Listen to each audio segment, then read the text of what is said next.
যেন বদনজর না লাগে বা আমি যেন তার দ্বারা ক্ষতিগ্রস্ত না হই, সেজন্য কয়েকটা প্রক্রিয়া বা কয়েকটা আমল আছে। নাম্বার ১, সকাল সন্ধ্যা নিয়মিত রক্ষা কবচ দোয়াগুলো পড়া। বিসমিল্লাহ তিন কুল, সূরা ইখলাস, সূরা ফালাক, সূরা নাস, তিনবার তিনবার সকালে, তিনবার তিনবার সন্ধ্যায়। হাসবুয়াল্লাহু লা ইলাহা ইল্লা হুয়া আলাইহি তাওয়াক্কালতু রাব্বুল আরশিল আযীম, সূরা তওবার শেষ আয়াত, এটা ৭ বার সকালে, ৭ বার সন্ধ্যায়। এইভাবে রক্ষা কবচ আমলগুলো যদি আমরা নিয়মিত করতে পারি, ইনশাআল্লাহ বিইذনিল্লাহ এই জাতীয় বিষয়গুলো আমাদেরকে ক্ষতি করতে পারবে না। তখন একটা সেফটি আমরা নিয়ে নিলাম টিকার মতো। টিকা যেরকম মানুষের রোগ হওয়ার আগে থেকে নিয়ে নিলে আর রোগ হয় না, বা রোগ হওয়া থেকে মানুষকে আত্মরক্ষা করার জন্য যে এই সিস্টেম, ঠিক একইভাবে সকালের সন্ধ্যার দোয়াগুলো পড়ার মানে হলো এরপরে সম্ভাব্য যে ক্ষতি হওয়ার আশঙ্কা আছে সেই ক্ষতি থেকে আল্লাহ তাআলা আমাকে আগে সেভ করবেন এবং অগ্রিম সেফটি আমি নিয়ে নিলাম। এই জন্য সকাল সন্ধ্যার আমলগুলো খুবই গুরুত্বের সাথে করা দরকার। আর কোনো আমল করতে না পারেন, অন্তত 3টা আমল, বিসমিল্লাহিল্লাযী তিনবার, 3 কুল, সূরা ইখলাস, সূরা ফালাক, সূরা নাস তিনবার, আর সূরা তওবার শেষ আয়াতের হাসবুল্লাহু লা ইলাহা ইল্লা হু, এটার অংশ 7 বার হাসবুল্লাহু লা ইলাহা ইল্লা হু আলাইহি তাওয়াক্কালতু রাব্বুল আরশিল আযীম, সকাল 7 বার, সন্ধ্যা 7 বার। এই 3টা আমল বিসমিল্লাহিল্লাযী, 3 কুল এবং হাসবি আল্লাহ, আর কিছু না পারলে এগুলো যেন নিয়মিত আমরা করি। এটা হলো দ্বিতীয় উপায়। নাম্বার 3, বদনজর লাগতে পারে এরকম বিষয় কেউ দেখার পর তার নিজের অজান্তে যেন বদনজর না লেগে যায়, এজন্য তার ওই জিনিসটার জন্য বরকতের দোয়া করা উচিত। নবী করিম সাল্লাল্লাহু আলাইহি ওয়াসাল্লাম বলেছেন, তোমাদের কেউ যদি এমন কিছু দেখে যেটা দেখে সে অভিভূত হয়ে যায়, মা ইউআজিবুহু, যেটা দেখার পরে সে অনেক বেশি আশ্চর্য হয়ে যাবে, এত সুন্দর, এত ভালো, তখন তার অজান্তে ওই জিনিসটার বা ওই ব্যক্তির ক্ষতি হয়ে যেতে পারে তার রাক্ষসী চাহনির কারণে, হিংসাত্মক চাহনির কারণে, যেটা হয়তো ইচ্ছাকৃত সে করবে না, যার কারণে সে গুনাহ হবে না তার, কারণ সে জানেও না। চাহনিটা একটু আপনার অনেক বেশি অভিজ্ঞতা হওয়ার চাহনি হয়েছে, এটা অনেক সময়, সবসময় অনেক সময় এটা নজরে হাসিদের লেভেলে চলে যায়।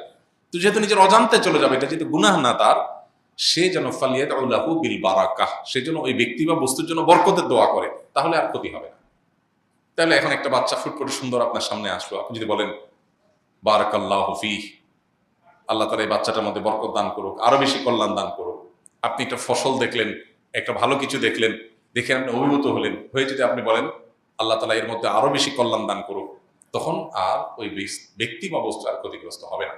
এটা হলো তৃতীয় উপায়, এটা আমরা করতে পারি।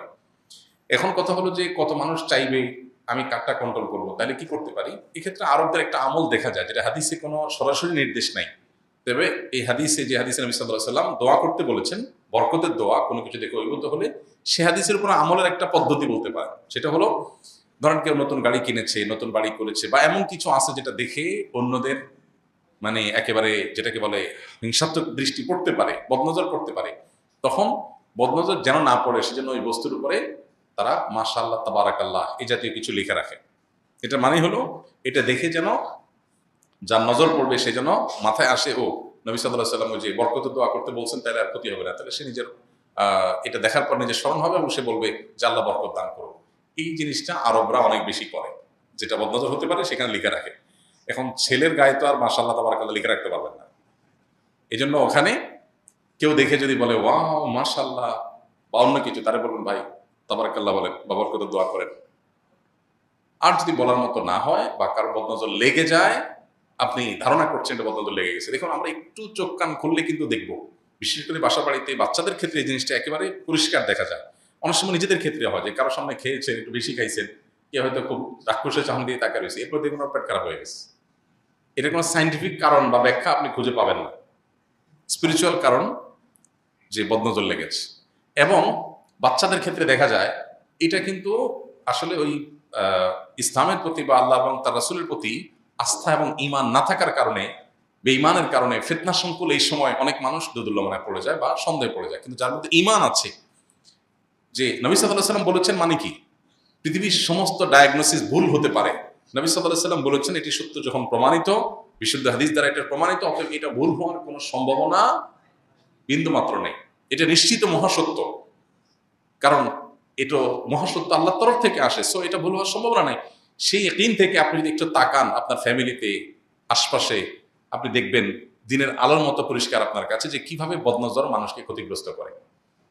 অনেকে এই বিষয়গুলোকে আমরা অনেকে, এখন তো সায়েন্স এবং টেকনোলজির যুগে সবকিছুতে আমরা লজিক খুঁজি, হ্যাঁ, আমি সবসময় বলার চেষ্টা করি যে মানুষের যে সায়েন্স জানা থাকে না, মানুষ যে টেকনোলজি সম্পর্কে ওয়াকিফাল না, সেটা তার কাছে ইলজিক্যাল মনে হয়। আজ থেকে 500 বছর আগে যখন বিদ্যুৎ আবিষ্কার হয় নাই, তখন একটা ওয়ালে সূচের এখানে হাত দিলে ফ্যান চলবে, আরেক জায়গায় ঘুরবে, এটা মানুষের কাছে লজিক্যাল ছিল না। এটা তখন বললে মানুষ বলতে পাগল নাকি, চাপাবাজি করে। তো এই যে মানুষ বদনজর দিলে একটা মানুষ দূরে থেকে ক্ষতিগ্রস্ত হয়ে যাবে, মুখে কিছু বলবেও না। এখন তো আপনার একটু গরম অনুভব হচ্ছে, তখন অটোমেটিক এসি চলা শুরু করবে। আবার ঠান্ডা অনুভব হচ্ছে, টেম্পারেচার কমে যাবে। এখন সেই টেকনোলজি চলে আসছে। ভয়েস কমান্ড তো কমন। তাহলে যখন ভয়েস কমান্ড পৃথিবীতে আসে নাই, তখন হাই স্ত্রী কলমক, হাই গুগল কলমক, হ্যাঁ, গাইরে বলল যে open the door. Voice command দিয়ে যে অনেক কাজ করা যায়, মুখে বললেই হয়ে যাবে, কিছু করা লাগবে না, এটা এই টেকনোলজি যখন আসে না পৃথিবীতে, তখন কি মানুষের বুঝে আসছে? আসে নাই, মানুষের কাছে ইলজিক্যাল মনে হয়েছে। ঠিক একইভাবে বদনজর দ্বারা কিচ্ছু বলবে না, শুধু তাকাবে আর ক্ষতি হয়ে যাবে, এটা মানুষের কাছে বুঝে না আসলেও এটা মহাসত্য।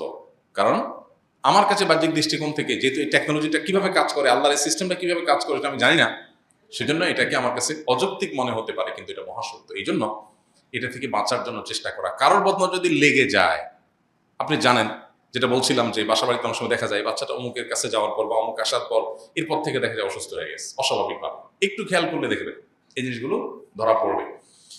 তো এরকম হলে সেক্ষেত্রে যার বদনজর লেগেছে তার উজু করা পানি বা হাত মুখ ধোয়া পানি তার কাছ থেকে চেয়ে নেওয়া গেলে ভালো। আর যদি সে মাইন্ড করবে মনে হয়, তাহলে কৌশলে কোনোভাবে তার কোনো ব্যবহৃত পানি, এটা মানে একেবারে অপরিচ্ছন্ন পানি তো আর না, নিশ্চয়ই স্বাভাবিক যে ব্যবহৃত পানি, সে পানি, বিশেষ করে উজু করা পানির কথা বলা হয়, হাত মুখ ধোয়া পানি, এটা যদি কোনোভাবে সংরক্ষণ করা যায় এবং বাচ্চার গায়ে গোসলের সময় ঢেলে দেওয়া যায়, এর মাধ্যমে বাচ্চা দ্রুততার সাথে, বাচ্চা বলে কোনো কথা না, যে কোনো বস্তু যেটা প্রতি বদনজর লাগে, এটা থেকে রক্ষা পাওয়া যায়। অতএব এই ব্যাপারগুলো আমাদের খুব বেশি সতর্ক থাকতে হবে এবং বদনজর থেকে বাঁচার জন্য এই স্টেপগুলো আমাদের অবলম্বন করতে হবে।